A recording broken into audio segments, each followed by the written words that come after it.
പാർത്ഥായ പ്രതിബോധിതാം ഭഗവതാ നാരായണേന സ്വയം വ്യാസേന ഗ്രഥിതം പുരാണമുനിന മധ്യേ മഹാഭാരതം അദ്വൈതാമൃതവർഷിണീം ഭഗവതീമഷ്ടാദശാധ്യായിനീം അംബത്വാമനുസന്ദധാമി ഭഗവദ്ഗീതേ ഭവദ്വേഷിണീം. പ്രിയമുള്ള പ്രേക്ഷകരെ, ഞാനിന്ന് ഭഗവത്ഗീതയിലെ ആദ്യത്തെ ആ വന്ദന ശ്ലോകമാണ് നിങ്ങളുടെ മുന്നിൽ ചൊല്ലിയത്. എന്തിനാണ് ചൊല്ലിയത്? നാം ഇവിടെ ചർച്ച ചെയ്യുന്നു നിങ്ങളുടെ വാരഫലം. ഈ വാരഫലത്തിൽ ഇന്ന് നാം ചർച്ച ചെയ്യുന്നത് 2025 ഡിസംബർ 1-ാം തീയതി മുതൽ 7-ാം തീയതി വരെയുള്ള ഒരു വാരക്കാലത്തെ ശുഭാശുഭ ഫലങ്ങളാണ്. അതായത് 1201 വൃശ്ചികമാസം 15-ാം തീയതി മുതൽ 21-ാം തീയതി വരെയുള്ള ശുഭാശുഭ ഫലങ്ങളാണ്. ഇന്നത്തെ ഈ വാരത്തിലെ ഏറ്റവും മികച്ച ഒരു പ്രത്യേകതകളുണ്ട് ഈ വാരത്തിന്. ഒന്നെന്താണ്? ഭഗവത്ഗീതാ ദിനമാണ്. ഡിസംബർ 1-ാം തീയതി ഭഗവത്ഗീതാ ദിനത്തിൻ്റെ ആരംഭമാണ്. എൻ്റെ പ്രിയപ്പെട്ട പ്രേക്ഷകർക്ക് ക്ലേശങ്ങളൊക്കെ മാറിപ്പോകാനുള്ള ഒരു കരുത്തും ക്ഷേമുഷിയും ഉണ്ടാകട്ടെ എന്ന് പ്രാർത്ഥിക്കുന്നു. അങ്ങേറ്റം വിഷാദഭക്തനായ യുദ്ധത്തിന് തയ്യാറായ മഹാസാരഥിയായ അർജുനൻ തൻ്റെ ബാന്ധവന്മാരെ കണ്ട്, തൻ്റെ മുത്തശ്ശന്മാരെ കണ്ട്, തൻ്റെ പിതാക്കളെ കണ്ട് തേർതടിൽ തളർന്നിരിക്കുകയാണ്. ആ സമയത്ത് കൃഷ്ണൻ കൊടുത്ത ഒരു ഒറ്റമൂലിയാണ്, ഔഷധമാണ് ഭഗവത്ഗീത. അവിടെ നിന്നാണ് അദ്ദേഹം ഉയർത്തെഴുന്നേൽക്കുന്നത്. യുദ്ധത്തിൽ മുത്തച്ഛനില്ല, പിതാവില്ല, സഹോദരങ്ങളില്ല എന്ന് വളരെയധികം കഷ്ടപ്പെട്ടു കൃഷ്ണൻ സമർത്ഥിക്കുവാൻ വേണ്ടി. അതാണ് ഭഗവത്ഗീത. അതിനാൽ നാളത്തെ ദിനം, ഈ ആഴ്ചയിൽ ഏറ്റവും പ്രധാനപ്പെട്ട സുപ്രധാനമായ ദിനമാണ് നാളെ. മറ്റൊരു പ്രധാനപ്പെട്ട ദിനം നാളെ ഗുരുവായൂർ ഏകാദശിയാണ്. ഗുരുവായൂർ ഏകാദശി, വൃശ്ചിക മാസത്തിലെ ഏകാദശി ഭക്തർ അങ്ങേയറ്റം ഭക്തിയോടുകൂടി ആചരിച്ചു വരുന്നു. ഏകാദശി വ്രതമെടുക്കുന്നു, ഗുരുവായൂരപ്പനെ നമസ്കരിക്കുന്നു, ഗുരുവായൂരപ്പൻ്റെ അനുഗ്രഹം, സാക്ഷാൽ കൃഷ്ണൻ്റെ അനുഗ്രഹം നേടിയെടുക്കുന്ന ദിനമാണ്. അതിനാൽ വളരെയധികം വിശേഷതകളുള്ള ഈ വാരത്തിലേക്ക് എൻ്റെ പ്രിയപ്പെട്ട പ്രേക്ഷകർക്ക് സുസ്വാഗതം. ഇന്ന് മേടൻ രാശിയിൽ ഗ്രഹങ്ങളൊന്നുമില്ല.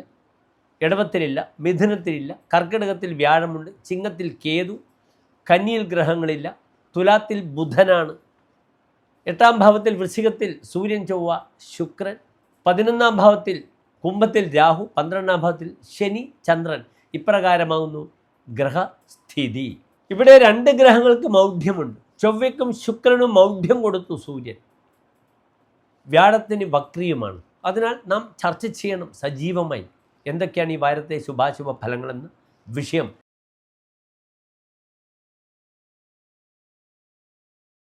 അവിട്ട നക്ഷത്രത്തിൻ്റെ ആദ്യത്തെ 30 നാഴിക, ചതയം പുരൂരുട്ടാതി നക്ഷത്രത്തിൻ്റെ ആദ്യത്തെ 45 നാഴിക വരുന്ന 2 നക്ഷത്ര സമൂഹമാകുന്നു കുംഭൻ രാശി. ഇവിടെ കുംഭൻ രാശിക്കാരുടെ രാശിയിൽ രാഹുവുണ്ട്, 2-ൽ ചന്ദ്രനും ശനിയും, 6-ാം ഭാവത്തിൽ വ്യാഴം, 9-ാം ഭാവത്തിൽ ബുധൻ, 10-ാം ഭാവത്തിൽ സൂര്യനും ചൊവ്വയും ശുക്രനും. ഇവിടെ നിങ്ങൾ മനസ്സിലാക്കുക, കുംഭൻ രാശിക്കാർക്ക് വ്യാഴം അനിഷ്ടത്തിൽ നിൽക്കുന്നുണ്ട്. ധനാധിപനായ ഗ്രഹം അനിഷ്ടത്തിലാണ്. അപ്പോൾ ധനവിഷയത്തിലൊക്കെ ജാഗ്രത കുറച്ചുകൂടി പാലിക്കേണ്ടുന്ന സമയമാണെന്ന് അറിയുക.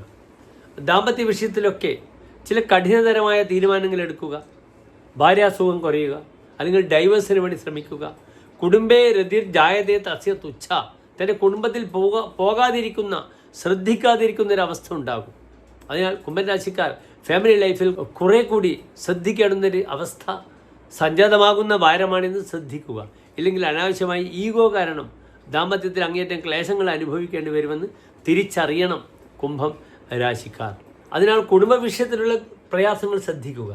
ഇവിടെ 9-ാം ഭാവത്തിൽ ബുധനുമുണ്ട്. പലപ്പോഴും ഒരു സന്യാസിയുടെ വേഷം കെട്ടേണ്ടി വരുന്ന വാരമാണിത്. അതിനാൽ വീട്ടിൽ നിന്ന് മാറി നിൽക്കുക, അല്ലെങ്കിൽ ചിലർ ശബരിമലയിൽ വ്രതാനുഷ്ഠാനങ്ങളോടുകൂടി ജീവിക്കുന്ന വാരമാണിത്. മാലയിടുമ്പോൾ ഫാമിലിയിൽ നിന്നും പാർഷ്യൽ സെപ്പറേഷൻ വരിക എന്നൊരു വിഷയം അതിലുണ്ട്. 2-ാം ഭാവത്തിൽ ശനി സ്വതവേ 7 ശനിയോടുകൂടി നിൽക്കുന്ന രാശിയാണ്. അതിനാൽ കുടുംബത്തിൽ സ്വതവേ കുടുംബജീവിതത്തിൽ സമാധാനം അത്ര ഉണ്ടാവുകയില്ല. പ്രത്യേകിച്ച് തന്നാൽ ഭരിക്കപ്പെടണമെന്ന പരിവാരം, നമ്മുടെ അധീനതയിൽ വരുന്ന ഫാമിലിക്കാണ് ബുദ്ധിമുട്ടുകൾ വരിക. അതിനാൽ ഭാര്യ സന്താന വിഷയങ്ങൾക്കൊക്കെ തന്നെ ശ്രദ്ധിക്കുക. ഇല്ലെങ്കിൽ മാനസികമായ പ്രയാസങ്ങൾ പലതും സഹിക്കേണ്ടി വരും. സ്വതവേ കുംഭൻ രാശിക്കാർ സ്വകാര്യത കാത്തു സൂക്ഷിക്കുന്നവരാണ്. അത് മനസ്സിൽ മാത്രം വെച്ചാൽ പലപ്പോഴും കമ്മ്യൂണിക്കേഷൻ ഗ്യാപ്പ് വന്ന് അതിലൂടെ ബുദ്ധിമുട്ടുകൾ വരുന്ന ഒരു സമയമാണ്. അതിനാൽ ആ വിഷയവും വളരെയധികം ജാഗ്രതയോടുകൂടി കാണേണ്ടതുണ്ട്. കർമ്മമേഖലയിൽ അശാന്തത ഒന്നുമില്ല, പക്ഷെ കർമ്മസ്ഥാനത്ത് സ്ത്രീകളുടെ ശല്യമുണ്ടാകും. സ്ത്രീകൾ കാരണം പലപ്പോഴും തൻ്റെ നിയന്ത്രണം കൈവിട്ടു പോകുന്നൊരു വാരമാണ്. നല്ല വെള്ളക്കുപ്പായം ധരിക്കുന്ന വ്യക്തിക്ക് മഷി കുടഞ്ഞാലുള്ളൊരു അനുഭവം വരും. പേരുദോഷം സ്ത്രീ വിഷയത്തിൽ കർമ്മമേഖലയിൽ ഉണ്ടാകാം. പലപ്പോഴും തനിക്കെതിരെ എന്തെങ്കിലും കരുനീക്കങ്ങൾ നടത്തിയാലും കുംഭൻ രാശിക്കാർ ബുദ്ധിമുട്ടേണ്ടി വരുമെന്ന് അറിയണം. മറ്റു വലിയ ബുദ്ധിമുട്ടുകളൊന്നും തന്നെയില്ല. ഇവിടെ വ്യാഴത്തിൻ്റെ ഒരു അതൃപ്തി ഉള്ളതുകൊണ്ട് 6ാം ഭാവത്തിൽ നിൽക്കുന്നതുകൊണ്ട് എന്ത് ചെയ്യണം? വിഷ്ണു ക്ഷേത്രത്തിൽ വ്യാഴാഴ്ച തുളസിമാല പാൽപ്പായസം വഴിപാടായി സമർപ്പിക്കുക. പറ്റുമെങ്കിൽ സുദർശന പുഷ്പാഞ്ജലി അല്ലെങ്കിൽ ലഘു സുദർശന ഹോമമോ കഴിപ്പിക്കുന്നത് നല്ലതായിരിക്കും. നന്ദി, നമസ്തേ.